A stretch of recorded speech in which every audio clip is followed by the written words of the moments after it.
Bonjour à tous, j'espère que vous allez bien. Aujourd'hui nous allons lire la suite et la fin de ce livre, Mystère à travers les âges. Donc nous avions déjà lu les 4 premières parties consacrées aux pyramides, l'univers, les océans, la préhistoire. Et aujourd'hui, nous lisons donc le dernier chapitre consacré aux civilisations perdues.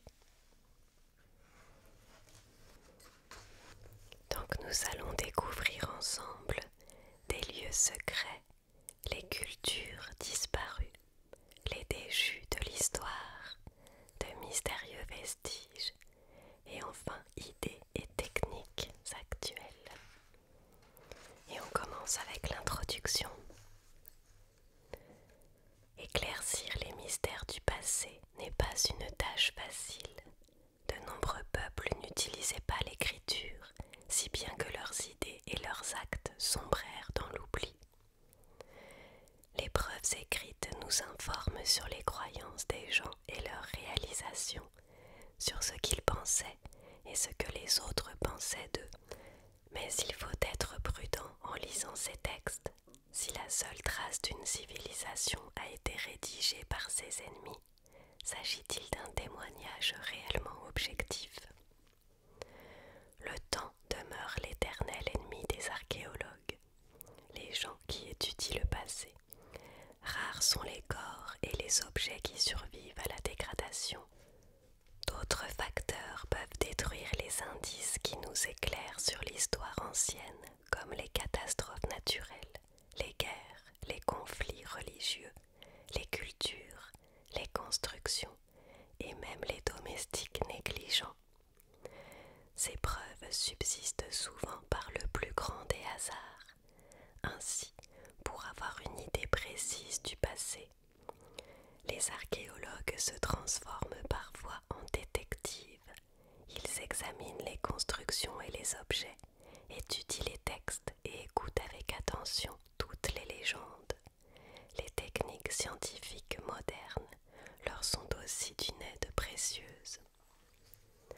Une recherche au cours de laquelle tout ce qui ne fut pas saisi fut délibérément et manifestement détruit afin d'accroître les profits des spéculateurs européens. Sir W. M. Flinders Petrie, archéologue, condamnant les pilleurs de trésors à Abydos, Égypte, en 1901 et 1902. Des lieux secrets. Certains lieux sont détruits et disparaissent sans laisser de traces jusqu'à ce que des archéologues retrouvent leurs vestiges. Lorsqu'un endroit mentionné dans un texte ancien est découvert, il ne fait plus partie de la légende, mais devient réalité. Le siège de Troie, situé sur le territoire de l'actuelle Turquie par les Grecs, en est le parfait exemple. Pendant des siècles, l'Iliade, 700 avant Jésus-Christ, le long poème d'Homère sur la guerre de Troie, fut considéré comme une fantaisie. Mais un archéologue amateur dénommé Heinrich Schliemann croyait avec passion que cette histoire était véridique. En 1870, il découvrit Troie dans la région où Homère l'avait située. Les fouilles prouvèrent qu'Homère possédait une connaissance très détaillée de cette civilisation qui avait disparu des siècles avant qu'il ne vienne au monde. Récits et chansons avaient permis de conserver le souvenir de détails aussi précis que les défenses de la ville et les armures des soldats. Nous ne pouvons pas encore prouver l'existence de la belle Hélène de Troie, ni celle du célèbre cheval en bois, mais nous savons désormais qu'il faut tenir compte des légendes du passé. Était-ce le visage qui lança un millier de bateaux et brûla les remparts d'Ilium? Description d'Hélène de Troie dans la pièce de Christophe Marlowe, La tragique histoire du docteur Faust, vers 1588.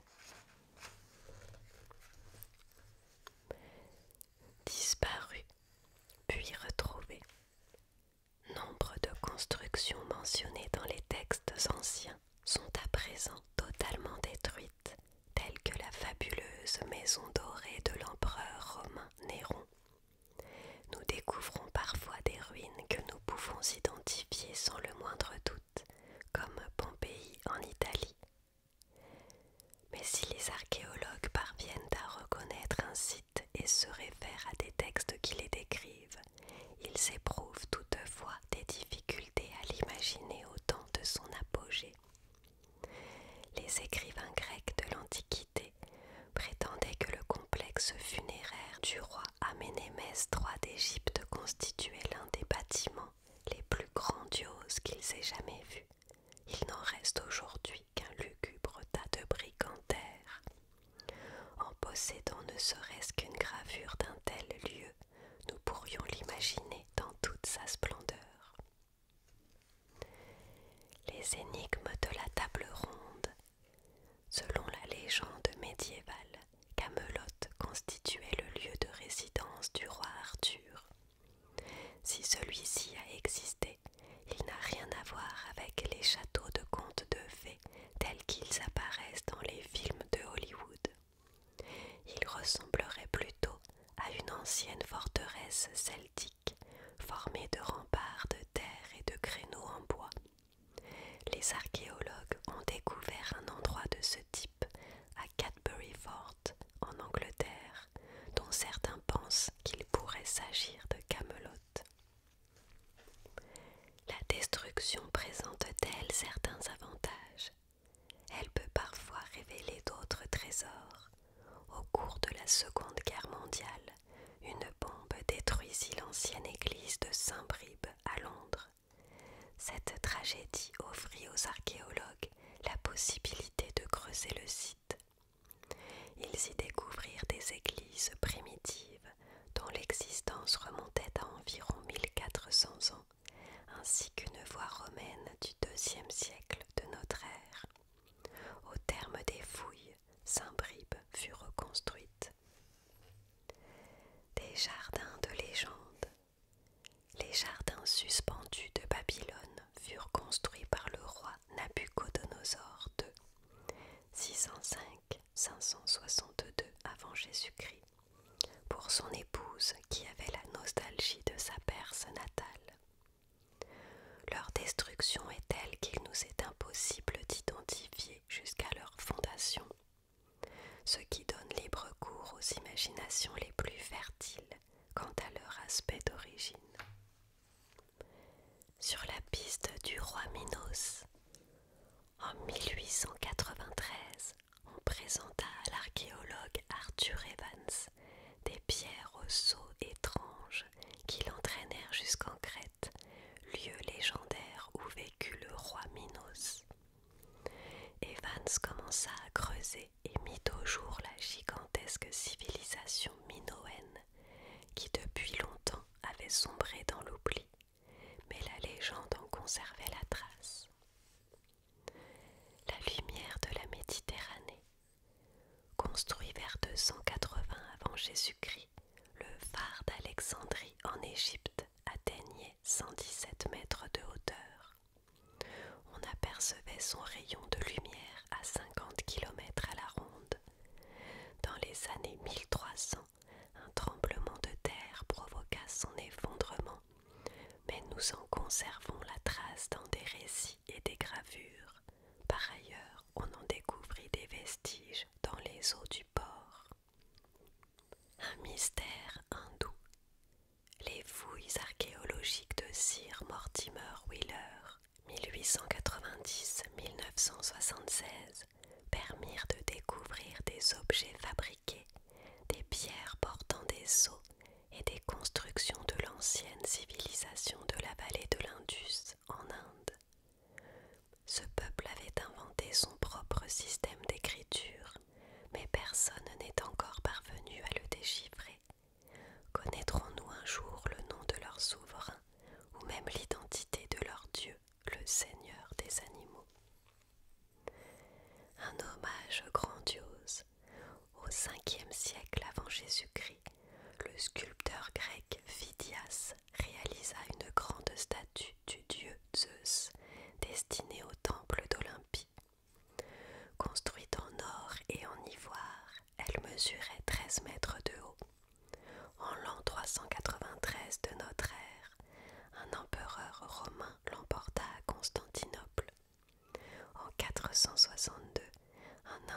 incendie ravagea l'endroit où la statue était conservée et celle-ci fut entièrement détruite. Les conséquences de la guerre. Les conquérants tentaient souvent d'éliminer toute trace des civilisations ennemies. Tel fut le destin des peuples incas et aztèques, livrés au bon vouloir des explorateurs espagnols du XVIe siècle.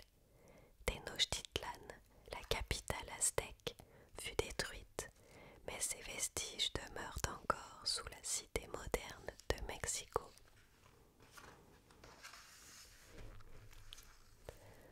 Le méli-mélo des légendes. Lorsqu'un événement extraordinaire se produit, des récits naissent qui évolueront avec le temps. On oublie certains détails, on en ajoute d'autres, et les exploits de tel ou tel personnage seront attribués à un seul super-héros. Les faits sont déformés, voire inventés. Il se peut même que l'on attribue à un récit une nouvelle signification afin de l'adapter à la politique ou à la religion du moment. Mais quelque part, au cœur de chaque histoire, se trouve la vérité. Conquistadors. Les premiers conquérants espagnols de l'Amérique étaient guidés par le désir de servir Dieu, en convertissant les gens qu'ils colonisaient au christianisme, et leur roi en le plaçant à la tête d'un nouvel empire.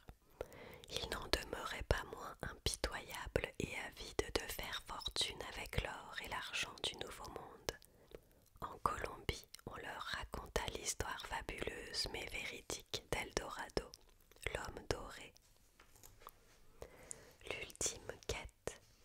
On a cherché l'Atlantide dans le monde entier, et nombreux sont ceux qui pensent que l'histoire s'inspira de la Crète minoenne.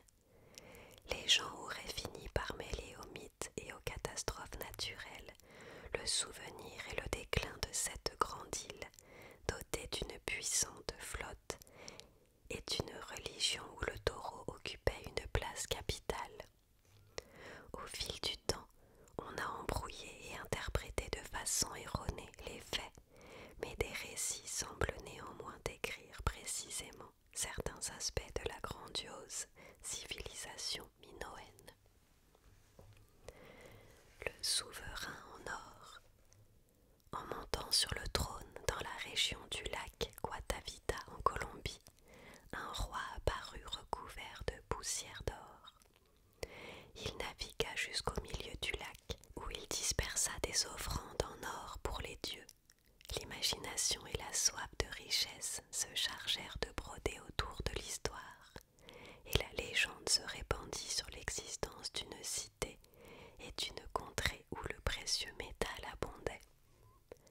Pendant 2 siècles, des hommes partirent en quête de l'Eldorado, et bon nombre d'entre eux y laissèrent la vie. D'autres tentèrent en vain d'assécher le lac. Éruption et anéantissement. Située à 120 km de la Crète, l'île de Terra, de nos jours Santorin, constituait un avant-poste de la civilisation minoenne. Vers 1450 avant Jésus-Christ, il se produisit une gigantesque éruption volcanique qui détruisit la majeure partie de l'île. Elle entraîna aussi un raz-de-marée qui anéantit les colonies minoennes du nord de la Crète. Le casse-tête des légendes. L'auteur grec Platon écrivit l'histoire de l'Atlantide, un royaume insulaire qui fut englouti par les eaux au cours d'un terrible désastre. Platon aurait-il inventé l'existence de ce pays? Était-il situé sur Terra ou en Crète? Ou bien s'agit-il d'un autre lieu disparu? L'histoire s'est transmise de bouche à oreille pendant près de 200 ans, avant même que Platon ne l'entende. Des erreurs ont donc eu largement le temps de s'y glisser.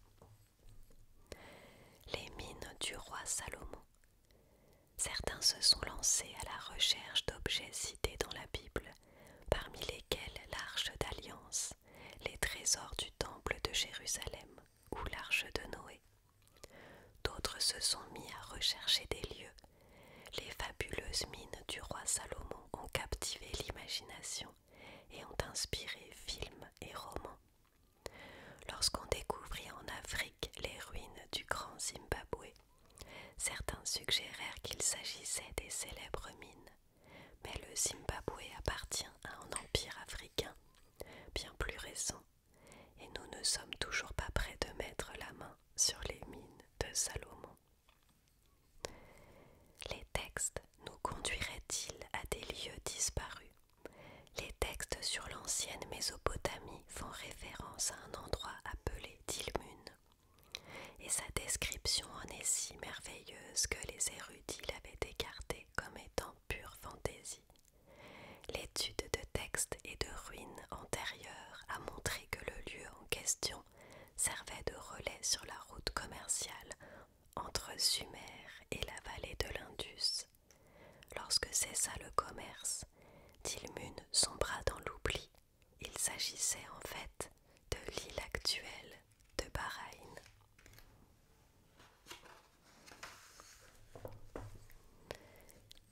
Les cultures disparues. Avec le temps, toutes les cultures évoluent et les traces laissées par d'anciennes civilisations comme celle de l'Égypte et de la Chine nous permettent de remonter le temps.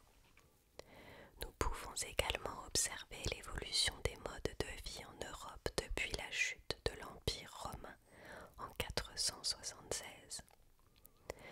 Même si une culture semble avoir été éliminée, certains principes demeurent et sont absorbés par une nouvelle civilisation. Le souvenir de peuples disparus peut très bien survivre à travers les textes et les légendes, jusqu'au jour où les archéologues finissent par découvrir des vestiges qui attestent de leur existence. Les découvertes de civilisations oubliées de tous nous permettent de mieux comprendre les us et coutumes des peuples anciens. Ainsi, des chercheurs ont révélé que les jeunes Minoens affectionnaient les jeux taurins et pouvaient bondir entre les cornes d'un taureau en train de charger. Gravures et statues en apportent la preuve. Risquaient-ils leur vie en voulant satisfaire un dieu quelconque? Croyaient-ils que cette divinité faisait trembler la terre, tandis que le taureau projetait les athlètes en l'air avec ses cornes? Les archéologues mettent au jour une masse d'objets qui attestent de l'art et de l'artisanat du passé, les temples où les hommes ont célébré leur culte, les habitations où ils ont vécu, le cadre où ils ont passé leur existence. Sir Léonard Woolley, Digging Up the Past, 1930. Déclin, destruction et oubli. Si certaines cultures florissantes furent anéanties en un clin d'œil, en général, un lent et long déclin précédait leur disparition totale. Des années de mauvais temps pouvaient provoquer une famine. Une surexploitation entraînait la stérilité des terres et le déboisement à grande échelle épuisait rapidement les réserves de bois. Un fleuve vital pouvait être détourné de son cours ou un port s'ensabler. Tremblements de terre, inondations et autres catastrophes naturelles contribuaient également au déclin. De même que le commerce pouvait s'interrompre ou encore la guerre et les invasions survenir. Les hommes avaient alors deux solutions: émigrer ou adopter le mode de vie de leurs voisins plus prospères. Sinistre présage. Au début des années 1500, une fulgurante comète terrifia les Aztèques de l'Amérique centrale. Était-ce un signe de la colère des dieux? Pendant 10 ans, des événements étranges se produisirent. Les Aztèques pensèrent qu'ils étaient maudits, et ce fut le cas. Les Espagnols débarquèrent pour les envahir. La dernière forteresse inca. En 1911, l'explorateur et architecte américain Hiram Bingham armé de textes décrivant les cités où les derniers Incas avaient repoussé les Espagnols. Au Pérou, il découvre Machu Picchu, une cité Inca dissimulée par la jungle pendant 300 ans. Les mystérieux Mycénéens. Après le déclin des Minoens, les Mycénéens régnèrent sur le commerce en mer Méditerranée. Riches et prospères, ils connurent aussi à leur tour le déclin. Vers l'an 1000 avant Jésus-Christ, leur civilisation, leurs objets fabriqués et leur système d'écriture avaient disparu. Comme le roi Agamemnon, les Mycénéens ne survécurent qu'à travers la légende. Comment les civilisations deviennent-elles des légendes? À force de dénaturer les faits au fil de l'histoire. Par exemple, il existe un groupe des peuples de la mer qui s'appelait les Belzètes. Après leur défaite en Égypte, ils bâtirent en retraite et s'installèrent en terre de Canaan, qu'ils nommèrent la Palestine. Ils apparaissent dans la Bible sous l'appellation Philistins, les ennemis jurés des Hébreux. Les mythes mayas. Les Mayas étaient jadis considérés comme un peuple pacifique. Il paraît clair aux archéologues qui ont commencé à décoder leurs écritures que des cités rivales luttaient constamment pour le pouvoir. La surexploitation des terres contribua autant à leur déclin que les incessantes guerres. La cité d'Aton. Le pharaon égyptien Akhénaton croyait qu'Aton était l'unique dieu. Il fit construire une nouvelle capitale à Tel El Amarna et interdit qu'on vénère d'autres divinités. Mais après sa mort, Amarna se retrouva à la merci des sables du désert. Une culture de progrès. Le royaume de Méroé connut un essor florissant d'environ 550 à 350 avant Jésus-Christ et commerça avec l'Égypte, l'Afrique, la Grèce, Rome et l'Inde. Sa culture associait plusieurs modes de vie locaux et intégra ceux de l'Égypte et d'autres pays. Les sépultures pyramidales de ces rois ci-dessous en témoignent. Ces agriculteurs cultivaient le coton importé de l'Inde. Ce peuple travaillait le fer et ses méthodes se répandirent à travers l'Afrique. Un texte ancien prétend que Méroé connaissait une telle prospérité que ses prisonniers étaient attachés par des chaînes en or. Les assauts ennemis entraînèrent son déclin, mais l'État s'effondra totalement au terme de l'invasion du roi Aksum d'Afrique orientale. Les envahisseurs venus de la mer. Les anciens textes égyptiens décrivent les invasions de mystérieux peuples de la mer. Ils provenaient de l'empire mycénéen sur le déclin en quête d'une nouvelle contrée. Vers l'an 1190 avant Jésus-Christ, ils envahirent ce qui est aujourd'hui la Turquie, en anéantissant les Hittites. Le pharaon Ramsès III d'Égypte finit par en venir à bout et les Mycénéens s'éparpillèrent à travers tout le bassin méditerranéen.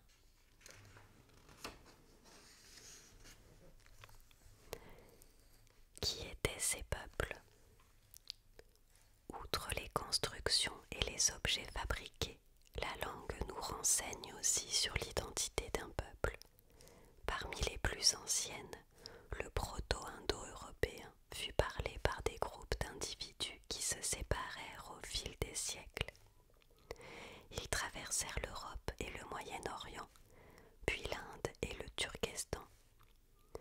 Le langage de chaque groupe évolua tellement qu'ils n'auraient pu communiquer entre eux s'ils s'étaient rencontrés. Cette famille de langues, qu'on appelle aujourd'hui l'indo-européen, regroupe la plupart de celles d'Europe, le russe, l'ukrainien, l'arménien, l'iranien, la majeure partie de celles parlées en Inde et au Pakistan et beaucoup de langues anciennes. Découverte d'un nouveau peuple.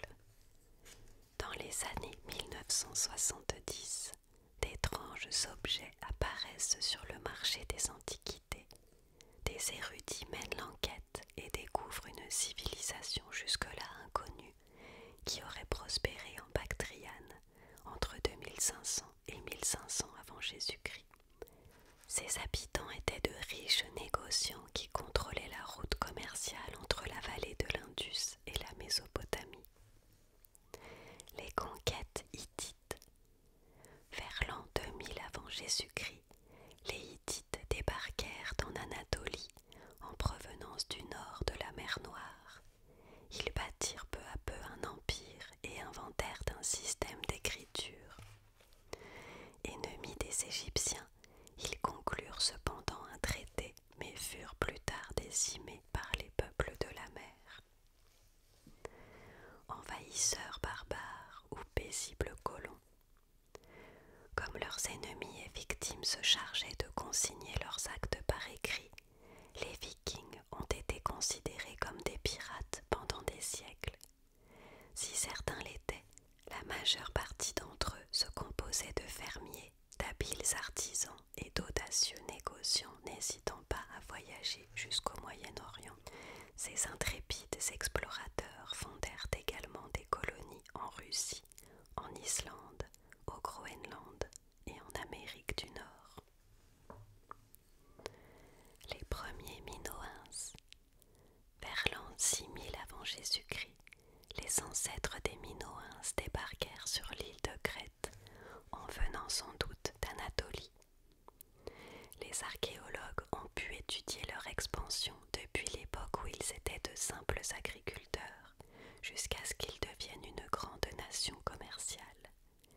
Ils créèrent leur propre système d'écriture que nous appelons linéaire A, mais nul ne sait encore le déchiffrer. L'écriture linéaire B, propre aux Mycéniens, apparue plus tard, est lisible car il s'agit d'une forme primitive du grec qui est une langue indo-européenne. La cité rose. Au IVe siècle avant Jésus-Christ, une tribu arabe, les Nabatéens, fondèrent un royaume dans ce qui avait été Idumée, le pays d'Édom. Contrôlant les routes commerciales depuis l'Arabie et la mer Rouge jusqu'à la Méditerranée, ils devinrent riches et puissants.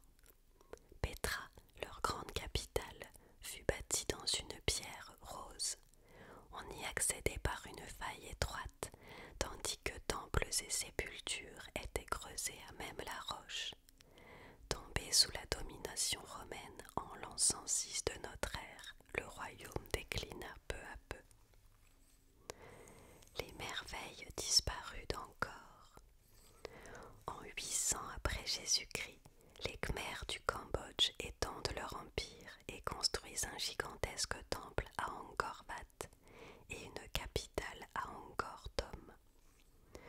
Ils seront vaincus par les Thaïs au début des années 1400 et leurs constructions disparaîtront dans la jungle. Henri Mouhot les découvrira par hasard en 1860. Quel est le plus ancien alphabet? Vers l'an 1300 avant Jésus-Christ, les Phéniciens inventent un système simple d'écriture. C'est le premier alphabet. 300 ans après la disparition de l'écriture linéaire B des Mycéniens, ce système sera adapté par les Grecs de l'Antiquité pour la création de leur propre alphabet. Le seul caractère qu'ils ne modifieront pas sera le O, le signe écrit le plus ancien du monde.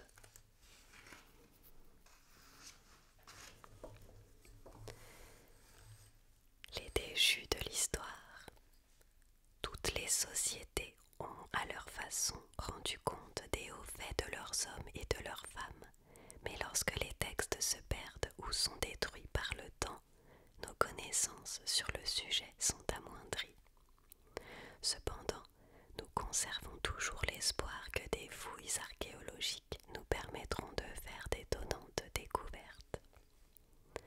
Si les rares comptes rendus d'un événement sont uniquement rédigés par un seul camp, ils risquent fort de manquer d'objectivité. La révolte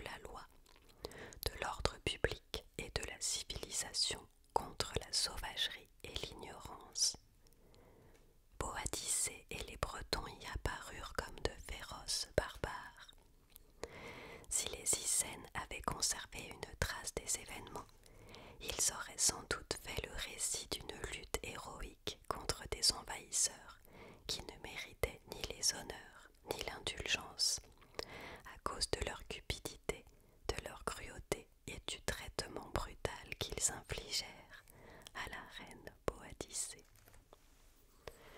En outre, ce fut une femme qui causa toute cette perte aux Romains, et ce fait même provoqua chez eux la plus grande honte.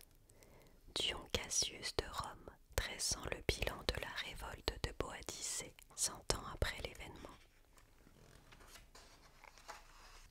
Les femmes oubliées.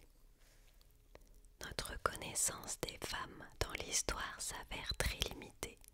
C'est en partie dû à la destruction des écrits et au fait que certaines sociétés dirigées par des hommes considéraient leurs compagnes comme inférieures et leur refusaient tout droit en dehors du foyer. Ainsi, les textes qui se rapportent à ces cultures nous renseignent peu sur la gent féminine. Si une civilisation dominée par l'homme se voyait menacée par une femme, les historiens faisaient de leur mieux pour ne pas citer son nom. Grâce aux textes anciens et aux fouilles archéologiques, nous découvrons de nombreuses femmes oubliées, mais prenons garde aux écrits de l'époque parfois trompeurs. Un roi pas comme les autres. Si l'Égypte ancienne honorait les femmes, seul un homme pouvait accéder au trône. Rares furent celles qui contournèrent la règle. La reine Hatshepsut prétendit que le roi Amon l'avait choisie comme souveraine et prit ainsi le pouvoir en qualité de roi. Après sa mort, son neveu Thoutmôsis III détruisit ses monuments pour effacer toute trace de sa présence. Autant d'efforts mis en échec par les archéologues qui rassemblent les morceaux. Comment la reine Boadicée a-t-elle péri? Après sa défaite en 62, Boadicée préféra se suicider plutôt que d'être prisonnière des Romains. Les textes de l'époque assurent que les Icènes lui offrirent de coûteuses funérailles, mais le lieu précis de sa sépulture reste assez vague. Plusieurs endroits de Grande-Bretagne se flattent d'abriter la dernière demeure de la reine. On raconte même qu'elle serait enterrée sous le quai numéro 8 de la gare de King's Cross à Londres. Parviendra-t-on un jour à élucider ce mystère? Le prix à payer. Zénobie, reine de Palmyre en Syrie, bâtit son propre empire en conquérant les provinces orientales de Rome. Lorsqu'elle fut finalement vaincue, les Romains tentèrent de l'humilier en la forçant à défiler dans la parade victorieuse de l'empereur Aurélien. Mais elle eut le dernier mot. Elle épousa un sénateur romain et résida dans un domaine offert par l'empereur. La reine mystérieuse. Néfertiti fut l'épouse d'Akhénaton. À leur mort, leurs ennemis tentèrent de détruire toute trace de révolution religieuse. Néfertiti a-t-elle soutenu la fidélité de son époux au culte d'Aton? Est-elle devenue roi pendant un certain temps? Quand et comment a-t-elle disparu? La plus célèbre de l'histoire. Ce sont surtout les textes romains qui nous ont renseignés sur la reine Cléopâtre VII. Elle effraya les Romains en épousant leur politicien Marc-Antoine et en l'aidant dans sa lutte contre Octave, plus tard l'empereur Auguste. Les historiens romains la décrivirent bonne souveraine mais dépourvue du moindre mérite. La légende de Saba. La Bible relate comment la reine de Saba eut connaissance de la sagesse du roi Salomon et lui rendit visite. En vérité, le royaume de Saba devait toute sa richesse au commerce. La reine et le roi Salomon étaient probablement en train de conclure un accord commercial. Scandale à Rome. Selon la légende, une jeune femme se déguisa en homme et fut élue chef de l'Église catholique. On la surnomma la papesse Jeanne Cette histoire se propagea sans doute parce que le Xe siècle compta quelques papes particulièrement vulnérables. Une mère et sa fille, Théodora et Marosie, exercèrent leur influence sur plusieurs ecclésiastiques, allant jusqu'à décider de ceux qui devaient être les futurs papes.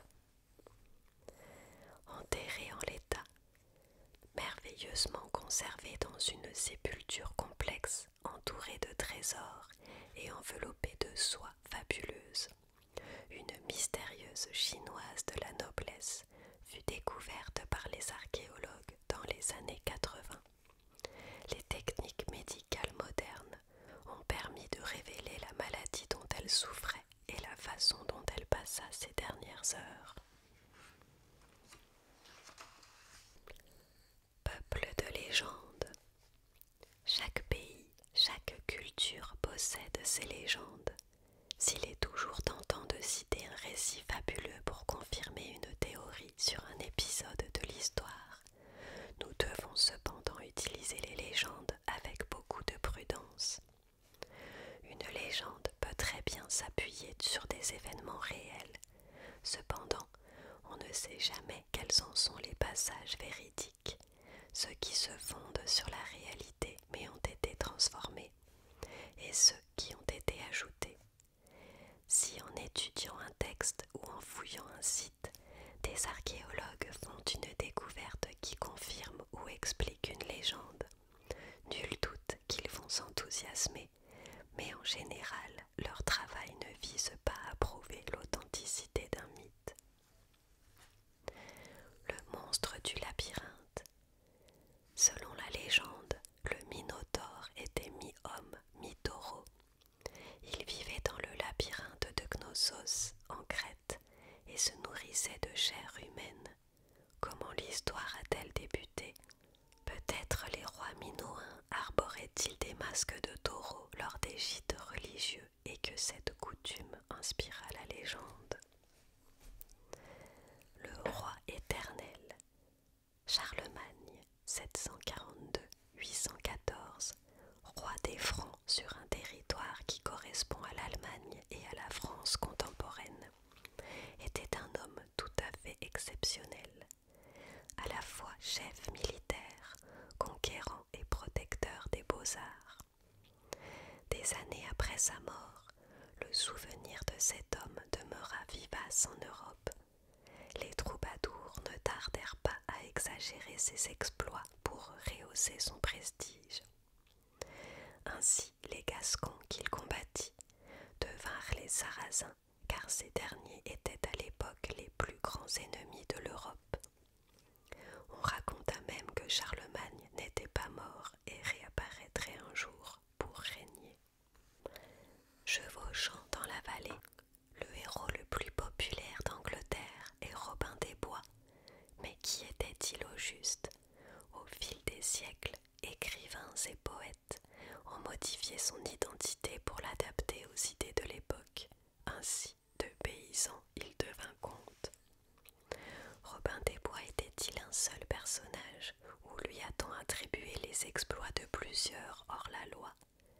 La légende situe son existence sous le règne du roi Richard Ier, mais on a retrouvé la trace écrite d'un hors-la-loi portant le même nom, Robin Hood en anglais, et qui vécut plus tard. A-t-il usurpé l'identité du premier, ou est-ce lui, le véritable Robin des Bois?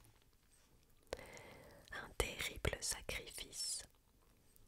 Au XVIIIe siècle, lorsque la guerre civile faisait rage en Afrique occidentale, une légende prétendait que la reine Bokou et son peuple s'enfuirent pour survivre. Leur voyage s'interrompit lorsqu'ils parvinrent au bord d'un vaste fleuve tumultueux. En échange d'une traversée sans péril, les dieux exigèrent qu'un enfant soit sacrifié. Bokou aurait pu tuer celui d'une pauvre femme, mais elle préféra livrer son propre fils. Légende et réalité se confondent-elles parfois? À mesure qu'une histoire se propage dans le temps, le mythe et les faits réels deviennent quelquefois indistincts. Une légende affirme par exemple qu'un des tout premiers dernier comte d'Anjou, en France, rencontra dans un bois une splendide jeune fille du nom de Mélusine. Il en tomba amoureux, l'épousa et découvrit un jour qu'elle était la fille du diable. Parmi les descendants de Mélusine, il se trouverait les rois d'Angleterre Plantagenet, 1154-1485, ancêtres de l'actuelle famille royale de Grande-Bretagne. Des guerrières. Les auteurs grecs racontent comment les héros mycéniens ont combattu les Amazones, une tribu de femmes installée dans une région de la Russie actuelle. Les érudits nièrent l'authenticité de ces récits, mais dans les années 1950, des archéologues découvrirent les sépultures d'une tribu nomade de Russie. Certaines tombes de femmes contenaient des armes et des armures correspondant à l'époque des Amazones. Qui était le véritable roi Arthur? Les premiers textes prétendent qu'il s'agissait d'un brito-romain ayant combattu les Saxons. Lorsque les Saxons triomphèrent, certains Bretons se réfugièrent au pays de Galles, où les bardes façonnèrent l'histoire à leur manière. Les troubadours du Moyen-Âge, les poètes du XVe siècle et les écrivains victoriens du XIXe siècle y ajoutèrent leur touche personnelle, créant ainsi la légende qu'on connaît aujourd'hui.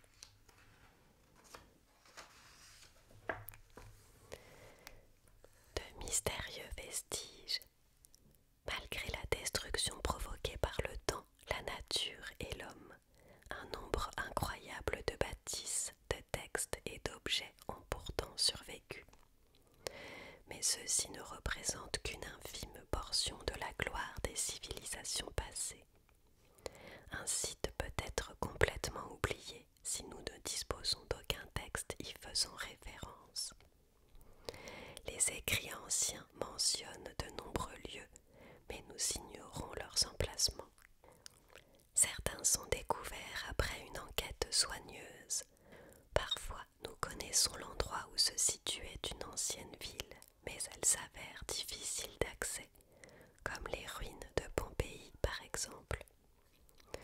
Les Romains ont détruit la cité de Carthage en Afrique du Nord, mais grâce à des fouilles minutieuses, les archéologues sont en train de découvrir une multitude de renseignements sur la grande rivale de Rome, et notamment sur l'agencement de son port grandiose et de ses quais splendides.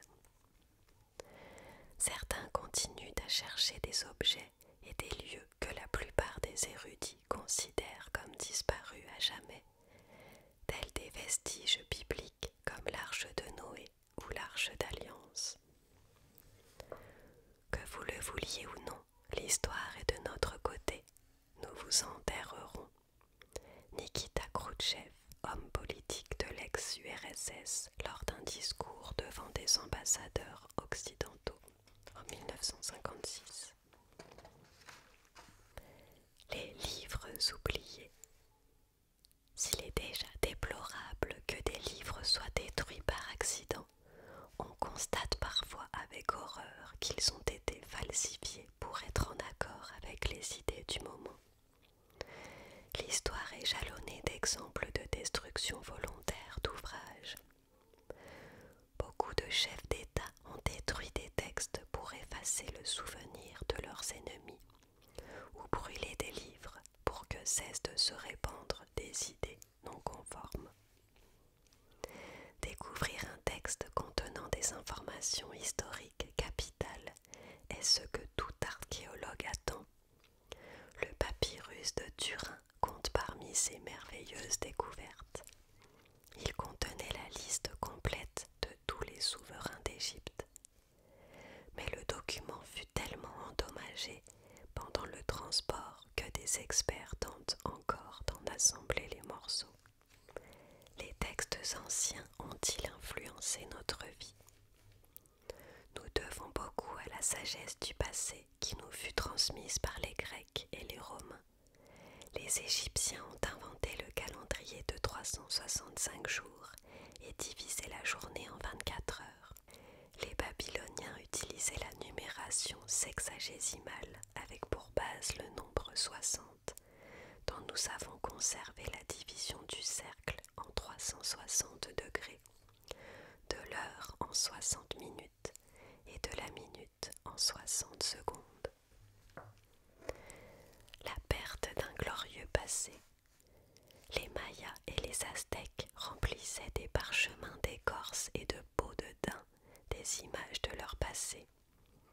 Les Espagnols en brûlèrent la majeure partie, mais fabriquèrent le Codex Mendoza pour leur roi dans lequel fut décrite la vie des Aztèques.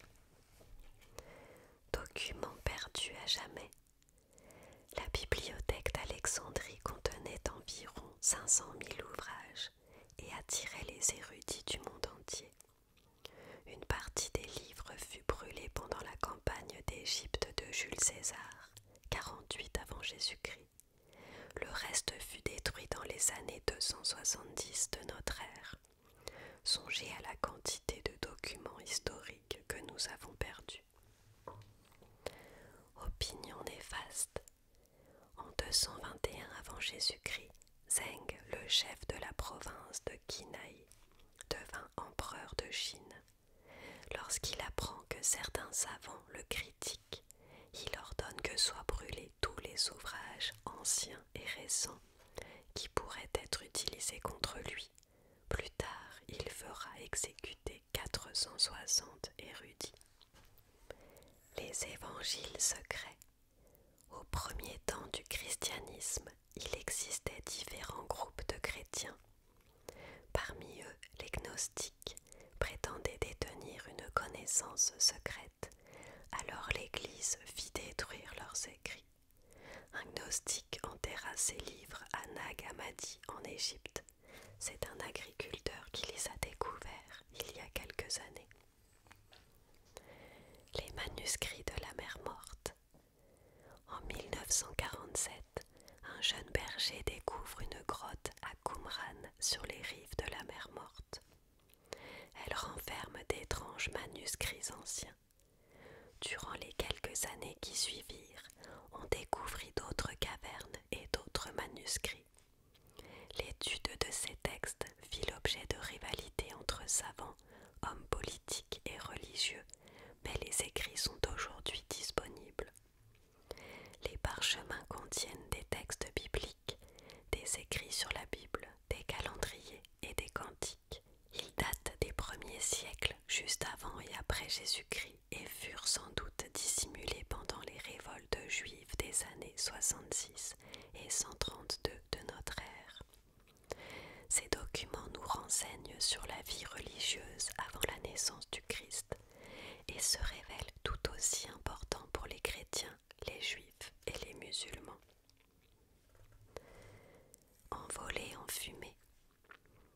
Une sibylle était une prophétesse romaine, femme qui prédisait l'avenir. L'une d'entre elles vendit 3 ouvrages rédigés de sa main au roi Tarquin de Rome. En période de trouble, on consultait souvent les oracles, considérés comme très précis. Ces recueils de prédictions furent détruits par un incendie en 83 avant Jésus-Christ. Nous ne saurons donc jamais si leur contenu était aussi exact qu'on le disait alors. Des œuvres énigmatiques. Les peuples du passé n'hésitaient pas à construire des œuvres nécessitant énormément de temps et d'énergie, alors qu'ils vivaient beaucoup moins longtemps que nous. Qu'est-ce qui a poussé les chasseurs de l'âge de pierre, qui avaient besoin de toute leur énergie pour survivre, à s'engouffrer dans des grottes pour réaliser des merveilles, comme celle de Lascaux? Il est souvent difficile de comprendre le pourquoi et le comment des œuvres passées. Ainsi, beaucoup ont encore peine à croire que les Égyptiens de l'Antiquité aient déployé tant d'efforts pour construire des pyramides uniquement utilisées comme tombeaux. Lorsque nous ne disposons d'aucun texte, mais simplement d'objets anciens ou de ruines, il s'avère encore plus difficile d'en trouver la signification. Les villes anciennes ressemblaient-elles à celles d'aujourd'hui? Dans la la ville de Çatalhöyük, Turquie actuelle, l'une des premières du monde, il n'existait aucune route et l'on pénétrait dans les maisons par un trou dans le toit. Cette cité entretenait de vastes relations commerciales et la prospérité y régnait. Ses citoyens craignaient peut-être que des voisins jaloux ne cherchent à les attaquer. Les mégalithes. Les peuples européens de l'âge du bronze, de 3500 à 1000 avant Jésus-Christ, ont laissé derrière eux des monuments constitués de menhirs, pierres érigées dans le sol. Certains forment de longs alignements, d'autres des cercles, dont le plus célèbre est celui de Stonehenge, au sud de l'Angleterre. Nul doute que celui-ci servait à des rites religieux, peut-être en rapport avec le soleil, car son orientation correspond à l'aurore du solstice d'été, 21 juin, et au crépuscule du solstice d'hiver, 21 décembre. Mais que dire des pierres sur l'île de Pâques? Représentent-elles des dieux, des héros ou des ennemis? Un mémorial éternel. Les premiers indigènes d'Amérique ont construit le Rock Eagle Effigy Mound en l'an 500. Cette butte représente un aigle d'une envergure de 36 mètres. C'est l'un des nombreux monuments laissés par les civilisations qui prospérèrent de 1000 avant Jésus-Christ à 1500 après Jésus-Christ, dans les vallées de l'Ohio et du Mississippi. Certains monticules servaient de sépulture ou étaient surmontés d'un palais. Avait-il un usage religieux? En l'absence de preuves écrites, nous ne pouvons que jouer aux devinettes. De mystérieux monuments. Entre 600 et 1500, les Polynésiens qui vécurent sur l'île de Pâques y sculptèrent environ 1500 gigantesques têtes de pierre. Était-ce en hommage à leurs ancêtres? On raconte que la guerre civile et la famine les empêchèrent de poursuivre leur œuvre. Des dessins dans le sable. Entre 200 avant Jésus-Christ et 600 après Jésus-Christ, le peuple Nazca connut la prospérité le long de la côte méridionale du Pérou. Il traça des lignes dans le désert de sable après en avoir retiré les pierres. Ces tracés s'étalent parfois sur plusieurs kilomètres. Certains représentent des motifs et d'autres de gigantesques singes, araignées et oiseaux. Étaient-ils censés satisfaire les divinités célestes? Les gardiens des défunts. Des figurines de domestiques étaient placées dans les tombes des tout premiers souverains et nobles chinois. Le roi Zheng, qui prit le titre de Shi Huangdi, premier empereur, de 221 à 207 avant Jésus-Christ, fit encore mieux. Sa sépulture du mont Li abrite toute une armée de soldats en terre cuite, façonnés par près de 700 000 ouvriers. Jusqu'ici, plus de 8000 statues grandeur nature ont été découvertes représentant des fantassins, des chevaux, des chars et des officiers. Nul doute que le souverain souhaitait assurer sa sécurité dans l'au-delà, gardé par ses plus fidèles guerriers. Les piliers de la sagesse. Le souverain indien Asoka, 3e siècle avant Jésus-Christ, installa ce pilier pour indiquer le premier endroit où le Bouddha enseigna la sagesse. De nombreuses colonnes semblables témoignent des lois de l'empereur, encourageant la paix et le bonheur sur son territoire. De récentes fouilles en Égypte ont permis d'établir que vers l'an 2600 avant Jésus-Christ, les Égyptiens étaient en train de construire un barrage pour protéger les villages des inondations qui envahissaient une vallée très encaissée. Mais un déluge détruisit l'ouvrage avant l'achèvement des travaux. Idées et techniques actuelles.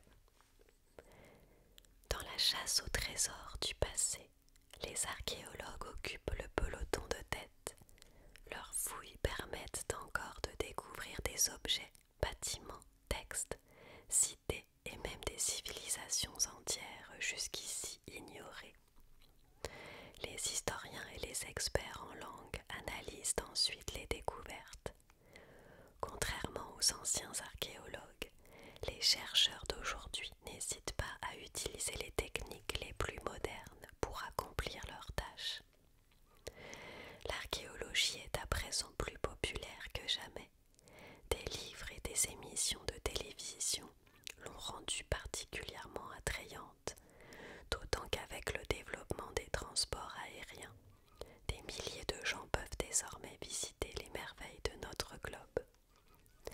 Si le tourisme s'en félicite, cela n'est pas sans poser de sérieux problèmes archéologiques. Si un trop grand nombre d'individus parcourent des sites, ils peuvent détruire ce qu'ils sont précisément venus voir. Ainsi, les grottes de Lascaux sont fermées depuis 1963. Lorsque celles-ci étaient encore ouvertes aux visiteurs, des algues envahirent le site et commencèrent à endommager des peintures vieilles de 17 000 ans. La chasse au trésor est aussi vieille que l'humanité. L'archéologie scientifique constitue un des progrès de notre époque et malgré sa courte existence, elle a accompli des merveilles. Sir Leonard Woolley, Digging Up the Past, 1940. Des visages du passé. Tous les historiens rêvent de rencontrer des individus du passé et à de très rares occasions, ce rêve devient réalité. Comme les anciens Égyptiens momifiaient leurs défunts, c'est avec une certaine émotion que nous pouvons observer le visage des pharaons et de leurs sujets. Parfois, la nature a conservé des corps et des visages dans d'excellentes conditions. Par ailleurs, les archéologues peuvent aussi s'orienter vers une technique policière moderne qui consiste à remodeler un visage sur l'ossature d'un crâne. Des experts utilisent de l'argile pour reconstruire les muscles, les tissus et les traits, tels que le nez et la bouche, jusqu'à ce qu'ils se retrouvent face à face avec un visage du passé. Le visage de Philippe. En 1977, des archéologues découvrent ce qui, selon eux, serait la tombe du roi macédonien Philippe II, mais ils ne disposent alors d'aucune preuve. Un expert remodèle un visage d'argile sur le crâne retrouvé dans le tombeau. Il appartiendrait à un homme de 40-50 ans, avec une cicatrice au-dessus de l'œil droit. Nous savons que le roi Philippe fut blessé par une flèche dans l'œil. Il doit donc s'agir de son tombeau. L'homme des glaces. Un jour d'automne, il y a environ 5000 ans, un homme traversait péniblement les Alpes lorsqu'il se retrouva pris dans le blizzard. Il s'allongea pour dormir et ne se réveilla jamais. Préservé par la glace, son corps fut découvert en 1991. Les objets en sa possession nous apportent de précieux renseignements sur sa vie à son époque. Mais pourquoi était-il seul? Était-il un commerçant, un berger ou même un prêtre? Avait-il quitté son village à la hâte? Enterré dans les tourbières, marécages où se forme la tourbe, un charbon fossile de l'Europe du Nord, ont préservé de nombreux cadavres, personnes assassinées puis jetées dans la boue. Nous savons que les hommes de l'âge du fer pratiquaient souvent des sacrifices humains pour honorer leur divinité. Les corps retrouvés seraient-ils des victimes sacrifiées, des criminels punis ou des volontaires voulant satisfaire les dieux et apporter ainsi la bonne fortune à leur tribu? Les victimes du Vésuve. En l'an 79, le Vésuve entra en éruption et la ville italienne de Pompéi fut ensevelie sous les cendres et la pierre. La plupart des habitants s'enfuirent, mais ceux qui restèrent, environ 2000, périrent asphyxiés par les fumées. Leurs cadavres se décomposèrent, mais les cendres se solidifièrent tout autour, conservant ainsi leur empreinte. En remplissant les creux avec du plâtre, les archéologues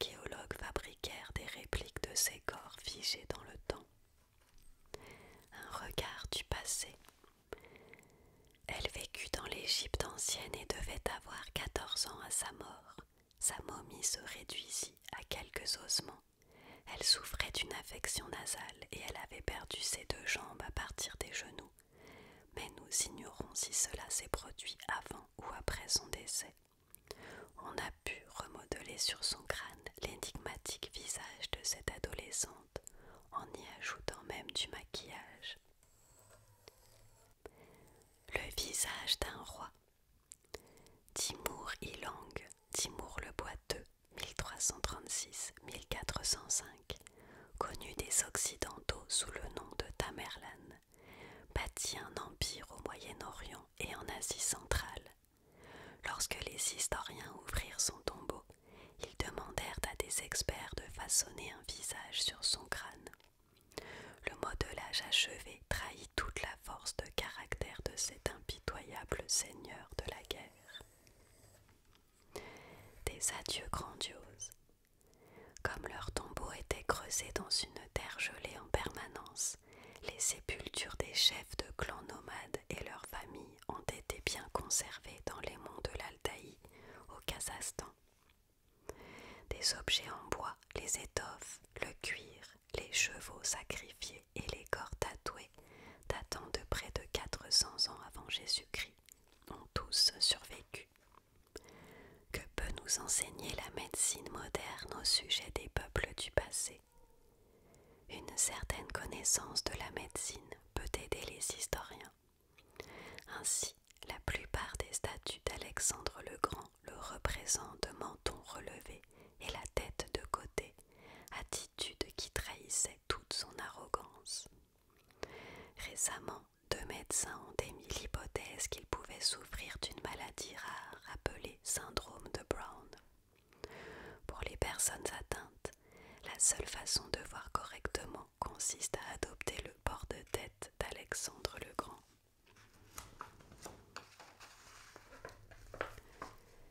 Méthode d'avenir.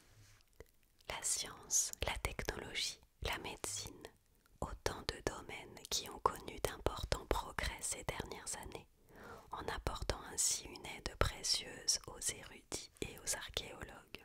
Il existe de nouvelles techniques qui permettent aux chercheurs de retrouver des objets et de dater leurs découvertes. Les archéologues peuvent ainsi reconstituer un paysage ancien en examinant et en analysant le pollen et les minuscules organismes d'un site.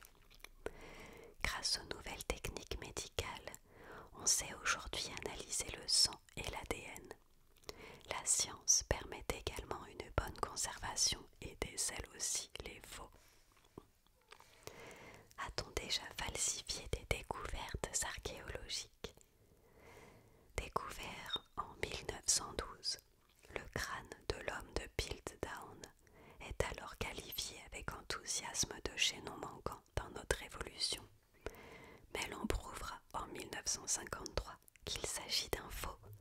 On a découvert à l'époque une vieille malle appartenant à un conservateur du musée d'histoire naturelle de Londres, tachée des mêmes produits chimiques que ceux utilisés par le faussaire. Qu'est-ce qu'il y a en dessous? On peut utiliser un matériel spécial pour trouver des cavités souterraines indiquant la présence de sépultures. Si l'on en découvre une, on perce un trou et l'on y glisse un appareil photo minuscule. Il n'y a plus qu'à prendre des clichés pour voir si le site mérite d'être ouvert. La fierté de la flotte britannique. Le Mary Rose sombra au large de Plymouth en 1545. Il se stabilisa sur un flanc au fond de l'eau, où la vase permit de conserver la moitié du navire. Renfloué en 1982, il nous apporte une multitude de détails sur la vie et la construction navale à l'époque des Tudors. Histoire virtuelle.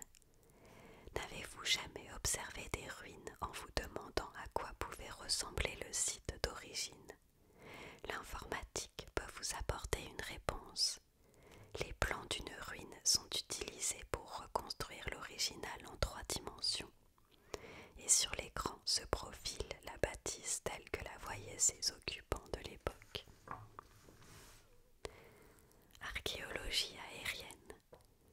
On peut facilement retrouver un bâtiment en ruine ou une vaste butte, qu'il s'agisse d'un tombeau ou des vestiges d'une cité disparue.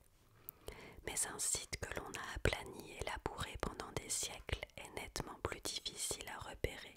Toutefois, le sol qui recouvre d'anciennes murailles n'est pas aussi profond et les plantes poussent moins bien qu'ailleurs, ce qui crée des motifs dans les cultures que l'on ne voit certes pas au ras du sol, mais qui apparaissent bel et bien vus d'avion.